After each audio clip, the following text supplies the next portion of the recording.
오늘 말씀 열왕기하 18장 36절부터 19장 7절 말씀까지 제가 가진 성경으로 구약 성경 595쪽 정도 됩니다.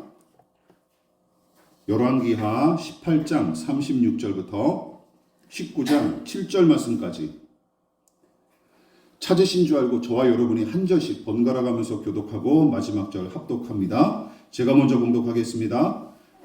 그러나 백성이 잠잠하고 한마디도 그에게 대답하지 아니하니 이는 왕이 명령하여 대답하지 말라 하였음이라. 이에 할미오의 아들로서 왕궁 내의 책임자인 엘리야김과 서기관 세나와 아삽의 아들 사관 요아가 옷을 찢고 히스기야에게 나아가서 랍사에게 말을 전하더라. 히스기야 왕이 듣고 그 옷을 찢고 굵은 배를 두르고 여호와의 전에 들어가서 왕궁의 책임자인 엘리야김과 서기관 세나와 제사장 중 장로들에게 굵은 배를 돌려 아모스의 아들 선지자 이사야에게로 보내매 그들이 이사야에게 이르되 히스기야의 말씀이 오늘은 환난과 징벌과 모욕의 날이라 아이를 낳을 때가 되었으나 해산할 힘이 없도다. 랍사게가 그의 주 아사르 왕의 보냄을 받고 와서 살아계신 하나님을 비방하였으니 당신의 하나님 여호와께서 혹시 그의 말을 들으셨을지라.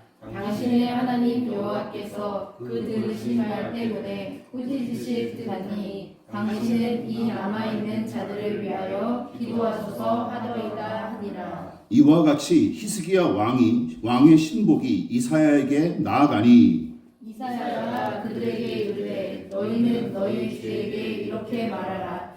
여호와의 말씀이 너는 아수르 왕의 신복에게 들은 바 나를 모욕하는 말 때문에 두려워하지 말라. 다 같이 내가 한 영을 그의 속에 두어 그로 소문을 듣고 그의 본국으로 돌아가게 하고 또 그의 본국에서 그에게 칼에 죽게 하리라 하셨느니라 하더라.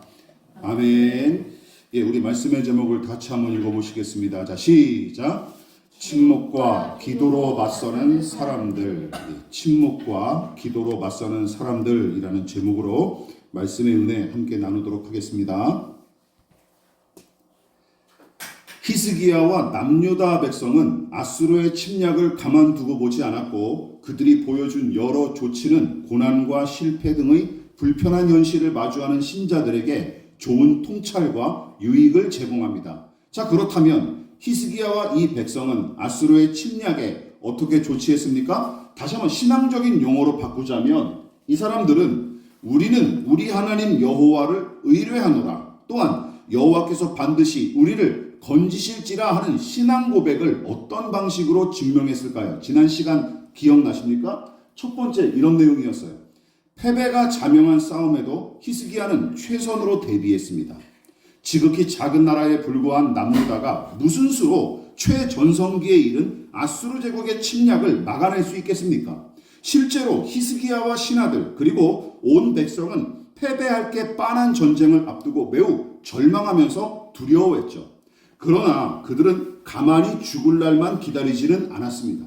남유다를 삼키려는 아수르의 야욕이 본격적으로 드러나기 시작한 시점부터 히스기야는 예루살렘 외곽에 위치한 모든 수원지와 수로를 차단함과 동시에 성 안쪽에서 물을 공급받을 수 있도록 치수 사업을 감행했고 실제로 전쟁을 치르기 위해 할 수 있는 모든 것을 다 준비했는데 어떤 것을 준비했죠? 아수르의 공격에 대비해 무너진 성벽을 보수하고 전망대 및 외성을 새롭게 건축했으며 새로운 무기와 방패를 많이 제작하고 군대의 조직력을 재정비하기 위해 힘썼습니다. 이처럼 히스기야와 백성은 패배와 죽음을 두려워하면서도 지금 할 일을 무책임하게 회피하거나 무기력하게 내려놓지 않았습니다. 결과가 정해졌어도 상관이 없었을 거예요. 개인과 공동체의 믿음은 이런 모습으로 나타나야 마땅합니다. 믿으십니까? 그뿐만이 아니에요. 두 번째, 어떤 조치를 취했습니까? 제 역할에 맞게 백성과 함께 히스기야 왕이 대비했어요. 히스기야가 시행한 여러 정책들이 원활하게 진행될 수 있었던 이유는 그의 정책을 어떤 모양으로든 지지하고 따라준 백성이 있었기에 가능한 일이었죠. 이처럼 히스기야의 성공적인 종교 개혁과 전쟁 준비, 그리고 훗날 맞이하게 될 전쟁의 승리는 근본적으로 도우시고 돌보시는 하나님 덕택에 성취한 것이긴 하지만 그의 곁에서 힘써 돕고 순종한 신하들과 백성들의 공로도 잊어서는 안 됩니다. 또한 히스기야는 하나님의 계시를 맡은 선지자인 이사야를 존중했고 그가 맡은 고유한 선지자의 권위를 침범하는 짓 따위 하지 않았어요. 즉 히스기야는 그저 왕의 직분을 충실히 감당했고 그것은 선지자 직분에 충실했던 이사야도 마찬가지입니다. 그러니까 열왕기서의 저자가 의도한 바와는 관계가 없지만 본문은 왕은 왕답게, 신하는 신하답게, 제사장은 제사장답게, 선지자는 선지자답게 제 직분에 걸맞은 역할을 충실하게 감당하는 광경을 매우 분명하게 보여주고 있어요. 우리가 읽은 본문이 바로 그것을 보여주죠. 따라서 적잖은 신자가 절대 권력을 추구하거나 무슨 독재 체제를 옹호하는 것이 기독교 신앙인 줄로 착각하는데 그것은 하나님 앞에 정직히 행했던 왕들한테는 찾아볼 수 없는 모습입니다. 기억하십시오. 그리고 도리어 이단과 사이비의 가르침 못지않게 비판받아야 할 생각임을 명심하십시오. 자, 오늘도 마찬가지입니다. 히스기야와 남유다 백성이 이것 이외에 또한 이 위기를 어떻게 대처했는지 함께 살펴보고 은혜를 나누도록 하겠습니다. 자, 첫 번째 같이 한번 읽어볼까요? 시작. 비방과 조롱에 옷을 찢고 침묵으로 맞서는 왕과 백성. 이게 무슨 대처냐라고 이야기하실 분이 계실지도 모르겠지만 잘 들어보십시오. 아수르 왕 사네립이 총애하는 신하인 랍사게는 최전성기를 맞이한 아수르 군대의 위용과 그 성과를 자랑함과 동시에 그에 비해 턱없이 모자란 남유다의 처지를 비꼬면서 그들의 사기를 밑바닥까지 떨어뜨리는데 성공을 합니다. 게다가 터무니없는 말을 마구 내뱉은 것도 아니었죠. 아수르 제국의 군사력과 사네립 왕의 통치력이 여러 나라와 민족을 정복한 증거로 나타난 사실을 힘주어 강조했고 북이스라엘보다도 왜소한 남유다의 처지를 아주 날카롭게 찔러대면서 순순히 항복할 것을 요구하죠. 게다가 남유다의 수호신인 줄 알았던 여호와 하나님이 허약하고 모자란 까닭에 이 사달이 났다며 대놓고 모욕하고 조롱하기에 이릅니다. 자, 그 내용이 19절부터 25절까지, 27절부터 35절까지 계속 이어집니다. 이게 얼마나 장황한 내용이었어요. 그때 남유다의 대신들이 할 수 있는 일은 두 가지밖에 없었는데 우선 처음에는 바싹 엎드려서 구걸할 따름이었습니다. 같이 한번 읽어볼까요? 26절 시작. hil기야의 아들 엘리야김과 셈나와 요아가 랍사게에게 이르되 우리가 알아듣겠사오니 청하건대 아람말로 당신의 종들에게 말씀하시고 성위에 있는 백성이 듣는 데서 유다말로 우리에게 말씀하지 마옵소서. 지금까지 랍사게가 한 설교가 그 연설이 다 죄다 히브리어로 했다라는 것이죠. 그러니까 모든 백성이 알아들으니까 이 내용 앞에 도대체 반박을 할 수가 없으니까 대신들이 더 겁을 먹고 쫄렸던 거예요. 물론 히스기야가 보낸 신하들의 이 간청은 전혀 들어먹히지 않았고 오히려 랍사게를 더더욱 의기양양하게 만들 뿐이었습니다. 그런데 잘 생각해 보십시오. 세상의 이치와 사람의 생리가 그러하지 않습니까? 이런 거죠. 상대방의 존재 자체를 아주 낮게 깔아보고 무시하는 사람들, 또한 상대방을 그저 제 이익을 위한 수단으로 여겨서 작정하고 착취를 일삼는 사람들 우리 주변에 종종 나타나지 않습니까? 그런 사람들의 환심을 사겠다고 그 앞에 낮춰봤자 여러분 유익할 게 없습니다. 믿으십니까? 그 유익할 게 없어요.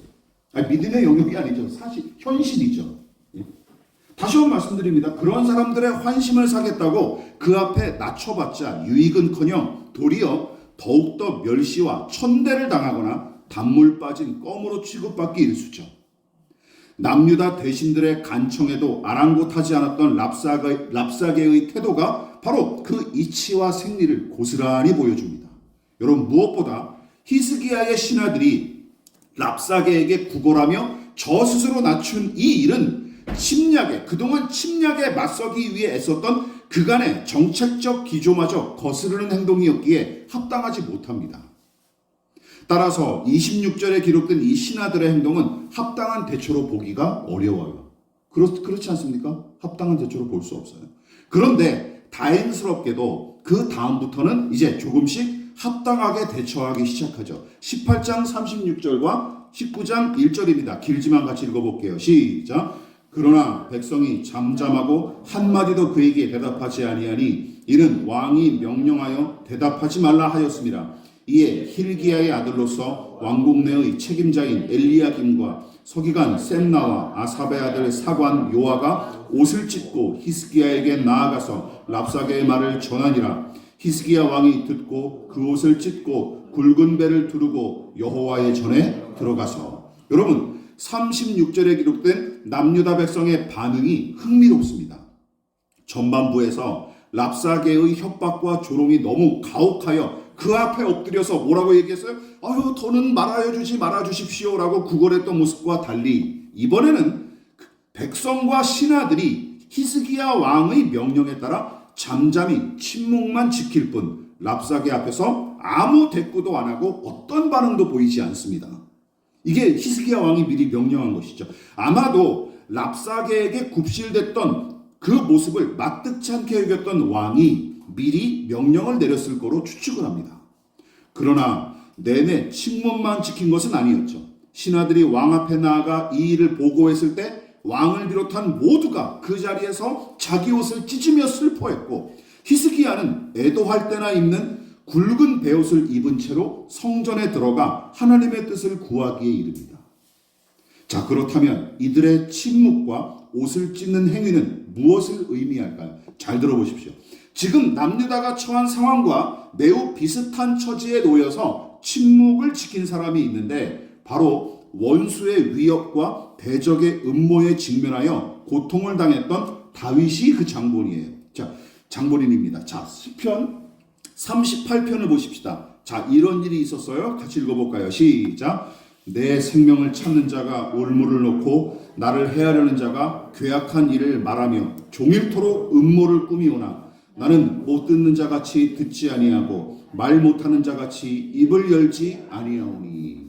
오늘 이 남유다가 직면한 상황과 비슷하죠. 다윗은 자기를 해코지하기 위해 하루 종일 음모를 꾸미고 심지어 저주와 비방을 끊임없이 퍼붓는 원수들 앞에 뭐처럼 서 있다 그러면 귀 먹고 말 못하는 벙어리처럼 서 있다고 이야기하고 있는 거예요. 그가 원수들의 말에 일일이 대꾸하지 않고 그렇다면 침묵을 지킨 이유는 무엇이었을까요? 너무 어이가 없어서 아니면 너무 무서워서? 자, 시편 그 다음 편에 그 대답이 나와 있습니다. 같이 읽어볼게요. 시작. 여호와여 내가 주를 바라사오니 내 주 하나님이 내게 응답하시리이다. 내가 말하기를 두렵건대 그들이 나 때문에 기뻐하며 내가 실족할 때에 나를 향하여 스스로 교만할까 하였나이다. 두 가지. 자, 침묵의 이유가 무엇입니까? 크게 두 가지예요. 첫 번째, 원수들이 내뱉은 저주와 비방에 휘둘리는 모습을 보이고 싶지 않았던 거예요. 휘둘리고 싶지 않았던 것이죠. 그러니까 원수들 앞에 비겁하거나 약한 모습을 보이고 싶지 않았고 오히려 차분하게 반응하면서 당당함을 지키고 싶었기에 침묵했던 것입니다. 믿으십니까? 원수들 앞에 약한 모습 보이고 싶지 않았던 거예요. 또한 이런저런 말을 떠들어대면서 잠깐 위안을 찾는 것보다는 하나님의 도움과 응답을 바라는 마음이 더 강했기 때문에 사람들 앞에서는 침묵했던 것입니다. 믿으십니까? 하나님의 도움을 더 간절히 바랐기 때문에 침묵했던 거예요. 히스기야가 다윗의 이 시편에 담긴 이 교훈을 참고했는지 정확히 알 수는 없지만 모든 백성이 이 대적 앞에서 구차한 모습 보이지 않고 오직 하나님의 도움을 잠잠히 의지하게끔 침묵하도록 명령한 것은 틀림이 없습니다. 그렇죠? 이 두 가지. 원수들 앞에서 약한 모습 보이지 않고 그러나 하나님의 도움을 바라 구차하게 이런저런 말을 막 늘어놓는 것보다는 하나님 앞에 한번 도움을 구하자. 이 마음이 더 강했기 때문이라는 것이죠.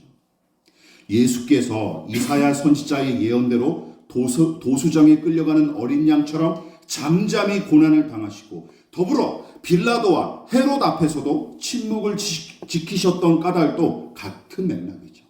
같은 맥락이. 또한 자기 옷을 찢는 행위도 마찬가지입니다. 그렇다면 왕과 신하들은 무슨 이유로 옷을 찢었을까요? 성경에서 제가 재미삼아 한번 찾아봤어요. 최초로 옷을 찢은 사람은 누구였을까?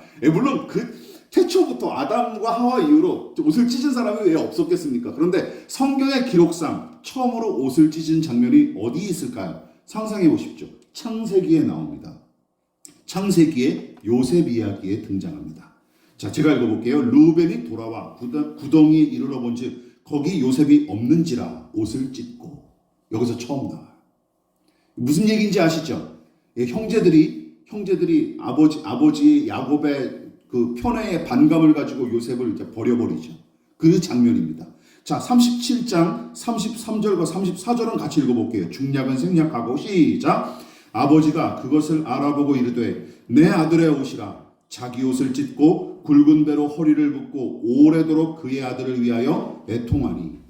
자, 그러니까 야곱의 아들들이 오랫동안 반감을 갖고 있던 막내 동생 요셉을 구덩이에 던져버렸고 처음부터 이 일을 반대했던 맏형 르우벤이 막내를 버린 그 구덩이를 찾아왔으나 이미 요셉은 이집트 상인들의 손에 넘어간 상태였으며 그 사실을 확인한 르우벤은 참담함을 금치 못한 채 제 옷을 찢었고 뒤늦게 소식을 전해들은 아버지 야곱도 요셉의 죽음을 슬퍼하며 자기 옷을 찢으며 오래도록 슬퍼했던 것입니다.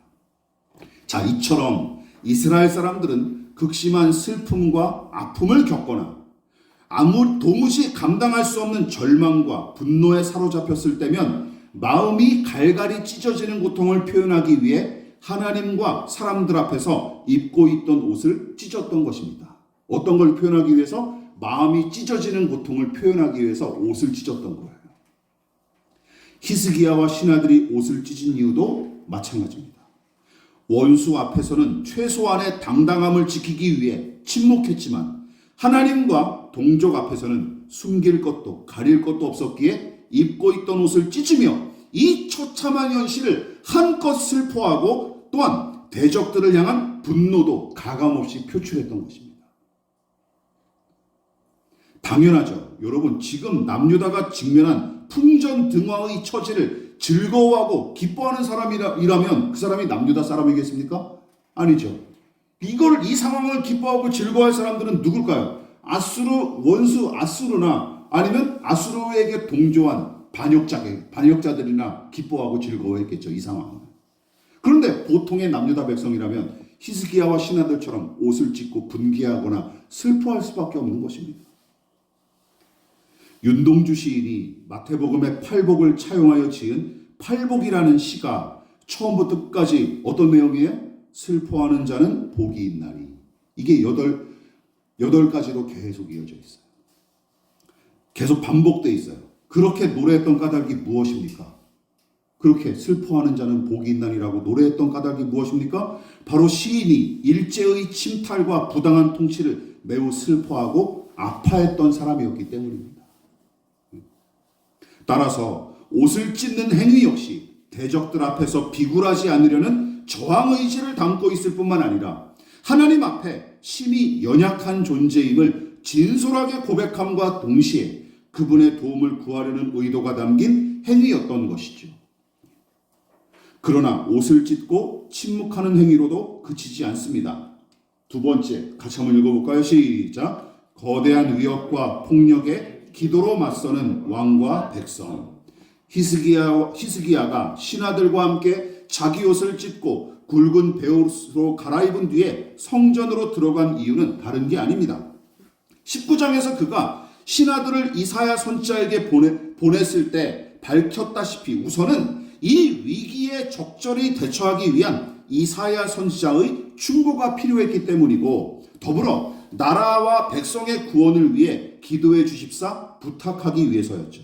물론 이사야의 충고란 그냥 이사야 개인의 어떤 조언을 가리키는 게 아니라 하나님께서 선지자에게 들려주신 계시의 말씀을 가리키고 히스기야는 계시하신 그 말씀에 따라서 이제 정책을 세우려는 목적이 틀림없어요. 여기서도 하나님과 그분의 뜻을 우선하는 히스기야의 중심이 아주 분명하게 드러납니다. 백성과 함께 최선을 다해 전쟁을 준비하고 어떤 처지에서도 제 본분에 맞게 사명을 감당하는 것이 믿음의 중심에서 비롯됐듯이 히스기야는 선지자를 통해 주의 뜻을 구하고 기도로 하나님의 도움을 구하는 일도 매우 중요하게 여겼던 것이죠. 그리고 주의 뜻이 무엇인지 구하고 기도하는 것이야말로 신자와 불신자를 구분하는 결정적인 요소가 아니겠습니까? 그래서 이게 참 중요해요. 맡은 직책에 충실하고 여러분 최선을 다해 일하며 여러 사람과 함께 동역하는 것은 하나님을 의지하고 사랑하는 믿음이 없어도 얼마든지 할 수 있는 일입니다. 솔직히 얘기하면 그렇지 않습니까? 그거는 불신자들도 자연인들도 얼마든지 할 수 있는 일이에요. 심지어 거대한 악의 세력과 밀물처럼 들이닥치는 고난에 맞서 슬퍼하고 저항하는 행위도 어느 정도 의식이 있는 사람은 종교와 신념과 상관없이 감행할 수 있기 마련입니다. 그러나 위기에 봉착하고 문제에 직면했을 때 하나님의 뜻을 구하고 그분의 도움을 구하는 것은 아무나 하는 일은 아닙니다. 여기서 이제 신자와 불신자가 갈리는 것이죠. 그래서 히스기야가 하나님을 섬기는 믿음의 사람임을 분명하게 보여주는 것이 바로 자기 옷을 찢고 성전에 들어가서 하나님께 간곡히 기도하면서 주의 뜻을 구하는 장면에 나오는 것입니다. 특히 성전의 안에서 간절히 하나님께 매달렸던 히스기야의 이 행위에 주목할 필요가 있는 이유는 그가 하나님께서 이 성전을 두고 다윗과 솔로몬에게 약속하셨던 말씀을 염두에 둔 것처럼 행동했기 때문이죠. 여러분 기억나십니까? 솔로몬이 성전의 완공을 감사하는 자리에서 아버지 다윗에게 약속하신 말씀으로 기도했던 내용을 우리가 다시 한번 떠올려 보십시다. 자, 열왕기상 8장 33절 같이 읽어볼게요. 시작. 만일 주의 백성 이스라엘이 주께 범죄하여 적국 앞에 패하게 되므로 주께서 돌아와서 주의 이름을 인정하고 이 성전에서 주께 기도하며 간구하거든 주는 하늘에서 들으시고 주의 백성 이스라엘의 죄를 사하시고 그들의 조상들에게 주신 땅으로 돌아오게 하옵소서. 오늘 히스기야의 모습 같지 않습니까? 히스기야의 모습 같아요. 히스기야가 이 약속의 말씀을 염두에 두고 기도했는지 정확히 알 수는 없지만 솔로몬의 기도와 찬양의 내용이 본문의 히스기야를 통해 고스란히 재현된 것만은 틀림없는 사실입니다. 어쨌든 누군가 위기에 처했거나 곤경에 빠졌을 때 그 사람이 무엇을 찾고 기대는지 또한 문제를 해결하기 위해 그 사람이 무슨 일을 하는지 어떤 방법을 쓰는지 살펴보십시오. 그러면 그가 가장 의지하고 추구하는 것이 무엇인지 금방 드러납니다.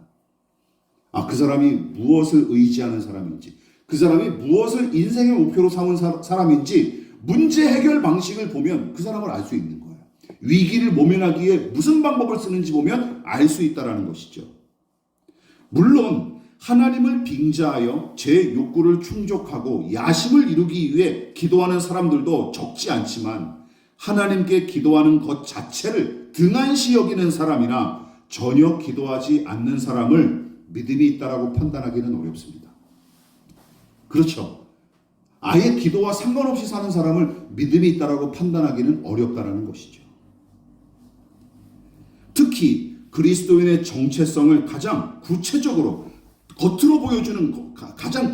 보여주는 것이 무엇입니까? 바로 하나님을 향한 예배와 성경 말씀에 대한 청종과 주의 은혜를 구하는 기도가 아니겠습니까? 이걸 빼놓을 수는 없어요. 그러나 기도는 다른 종교에서도 시행하는 기본적인 종교 행위인 까닭에 마치 기독교만이 기도에 관한 독점적 권리가 있는 것처럼 생각해서도 안 돼요. 따라서 기도하는 행위 자체보다 더 중요한 것은 무엇입니까? 이거예요. 기도의 대상이 누구냐라는 거예요. 누구를 향해서 기도하느냐, 이게 더 큰 관건이라는 것이죠. 즉 무엇을 향해 누구에게 기도하는지 알지 못한 채로 기도하면 여러분 기억하십시오. 그것은 기독교 신앙이 아닙니다. 기독교 신앙이 아니라 미신이나 주술적 행위에 가까워요. 내가 기도하는 대상이 누군지도 잘 알지도 못하고 그분이 어떤 분인지도 그냥 모른 채 그냥 냅다 그냥 내 소원만 아랜다? 예, 그건 기도가 아니라 기도라고 할 수 없는 거예요. 그렇다면 우리 기도의 대상은 누구이고 우리는 누구를 향해 기도합니까? 당연히 하나님이시죠. 그리고 본문의 히스기야가 이사야 선지자에게 기도를 부탁하는 말에 바로 기도의 대상이신 하나님에 관한 내용이 아주 함축적으로 잘 담겨져 있습니다.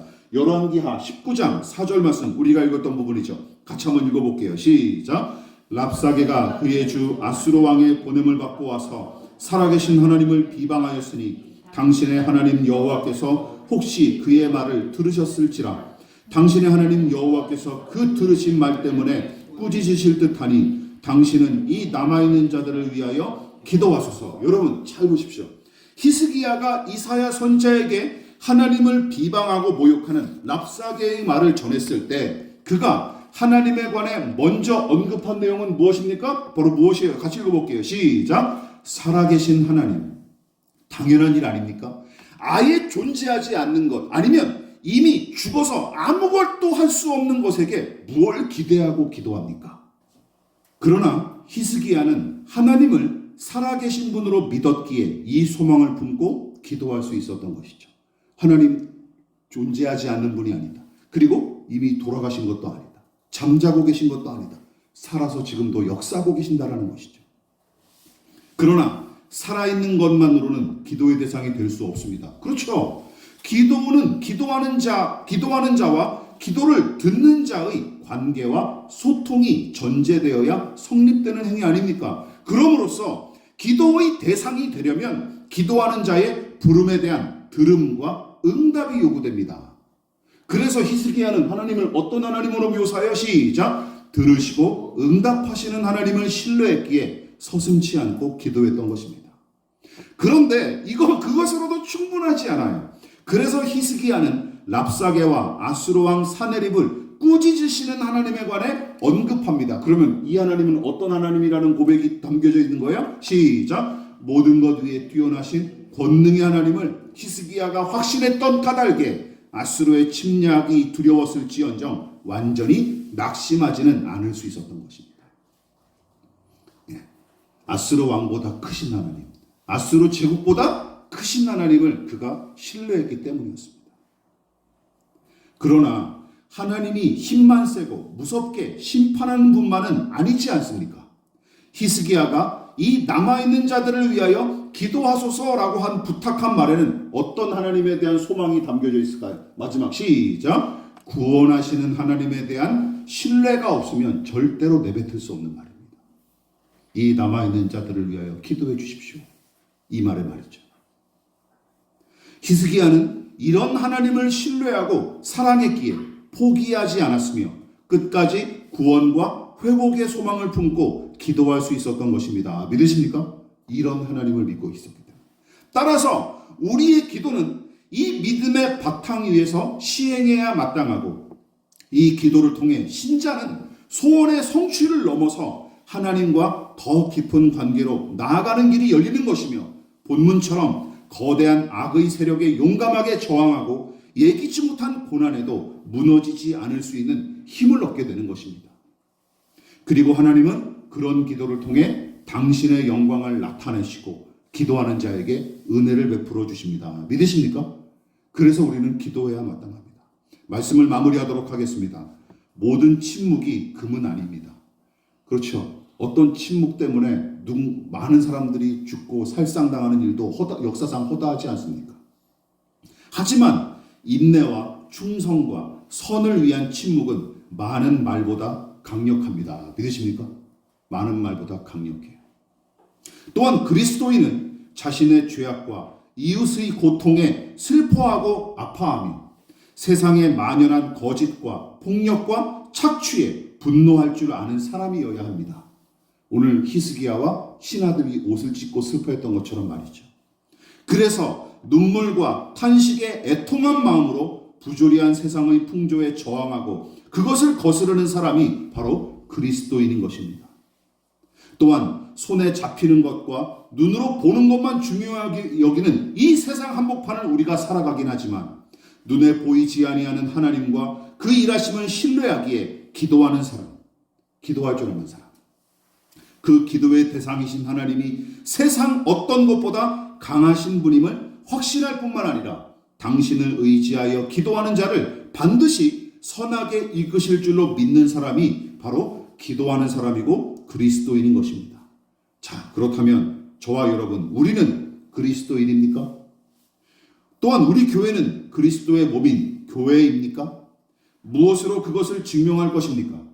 히스기야가 하나님의 일하심을 기다리며 잠잠히 침묵하고 갈갈이 찢겨진 애통한 마음으로 옷을 찢으며 왕관과 왕복을 벗고 바짝 낮아져 성전에 들어가 하나님께 기도했던 것처럼 내면의 자리매김한 이 믿음을 그 행위로 나타내고 증명할 수 있는 저와 여러분 되시기를 진심으로 부탁을 드리겠습니다. 그러므로 너희는 이렇게 기도하라. 하늘에 계신 우리 아버지, 아버지의 이름을 거룩하게 하시며 아버지의 나라가 오게 하시며 아버지의 뜻이 하늘에서와 같이 땅에서도 이루어지게 하소서. 오늘 우리에게 일용할 양식을 주시고 우리가 우리에게 잘못한 사람을 용서하여 준 것 같이 우리 죄를 용서하여 주시고 우리를 시험에 빠지지 않게 하시고 악에서 구하소서. 나라와 권능과 영광이 영원히 아버지의 것입니다. 아멘.